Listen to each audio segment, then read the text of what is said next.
sim! Eu sou o professor Bairros e no tutorial de hoje nós vamos ver tiristor triac. Nesse tutorial vou falar sobre o segundo tipo de tiristor, o triac. O primeiro foi o SCR, que foi visto no tutorial passado. O link está na descrição desse vídeo.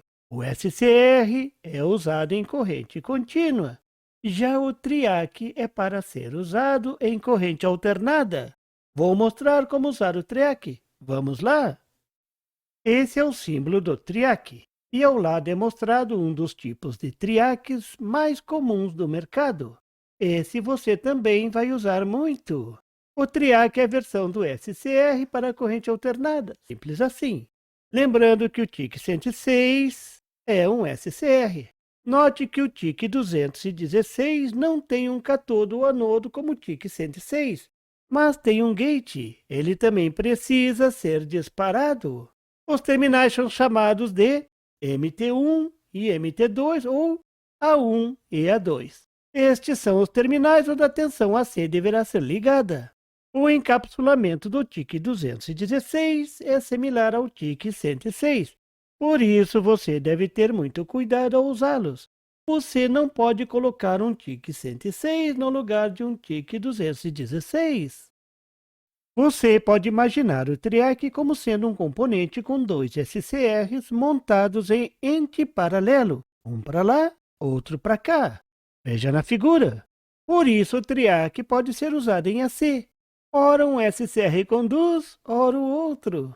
Mas observe bem, por ser composto por dois SCRs, eles precisam ser disparados em cada um dos semiciclos.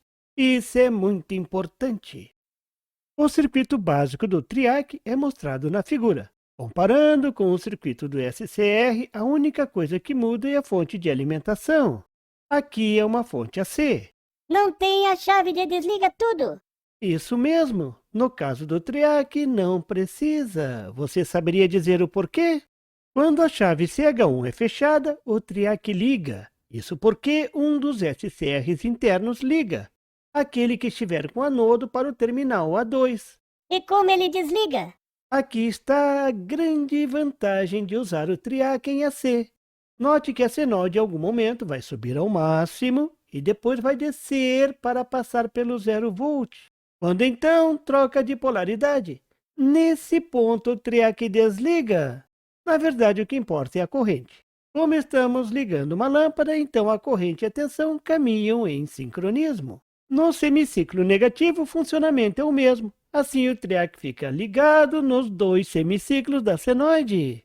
Essa é a grande vantagem em relação aos transistores, que precisam ser polarizados com tensões contínuas. E como apaga a lâmpada? Simples, é só desligar a chave CH1. Como é uma fonte alternada, ao desligar a chave, no próximo momento que a corrente passar por 0, tudo desliga. Isso é fantástico! Para que serve o triac? O triac é muito usado para controle de potência em circuitos AC. A primeira forma de controlar a potência é simplesmente ligando e desligando cargas AC, como as resistências de um forno. Um circuito de medição de temperatura avalia a temperatura e liga e desliga o triac. Aplicação simples, mas muito eficiente. O instrumento Novus N1100 mede a temperatura usando um termopar. Esse instrumento tem que ser programado para ligar os contatos do relé de saída ligados nos pinos 3 e 4.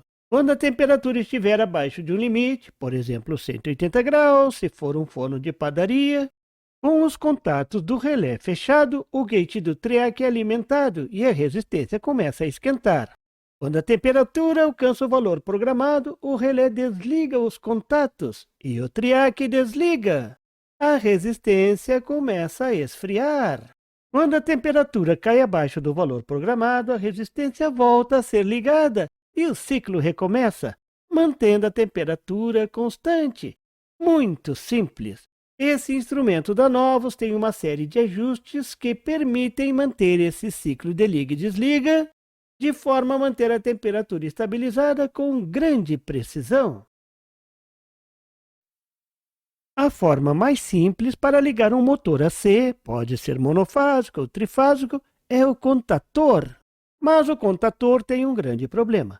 E a aplicação precisa ficar ligando e desligando o motor, como no caso de uma esteira transportadora, os contatos do contactor irão sofrer grandes desgastes, tanto mecânico como elétrico. Isso porque faíscam muito ao desligar.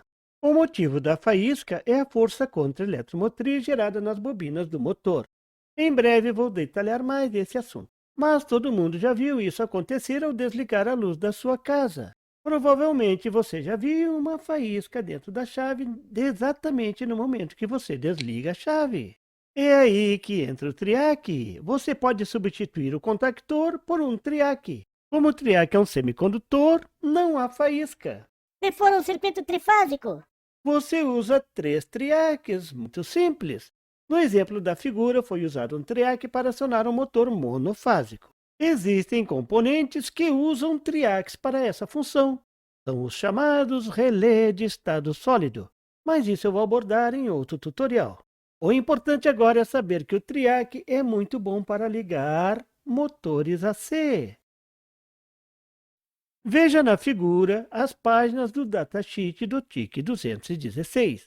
A corrente de trabalho é 6 amperes RMS. Observe bem, é RMS. As tensões de trabalho são similares às tensões do SCR. Mas cuidado, aqui é tensão ACRMS.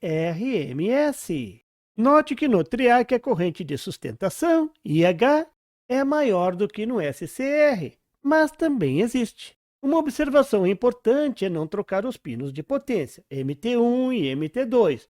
Monte como descrito no diagrama. Normalmente o pino MT2 é ligado na carga. Outro detalhe é que o pino MT2 está ligado à carcaça do componente, onde pode ser montado o dissipador. Cuidado, ele fica energizado. De um modo geral, esse é um componente muito fácil de usar. Você vai trabalhar muito com os triacs.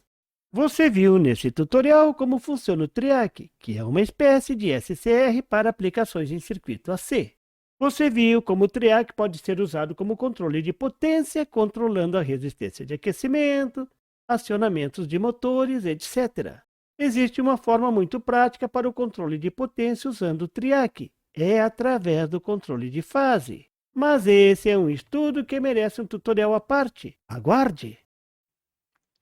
E por favor, se você não é inscrito, se inscreva e marque o sininho para receber as notificações do canal.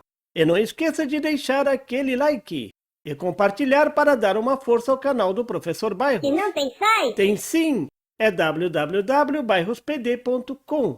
Lá você encontra o PDF e tutoriais sobre esse e outros assuntos da eletrônica. E fique atento ao canal do Professor Bairros para mais tutoriais sobre eletrônica. Até lá!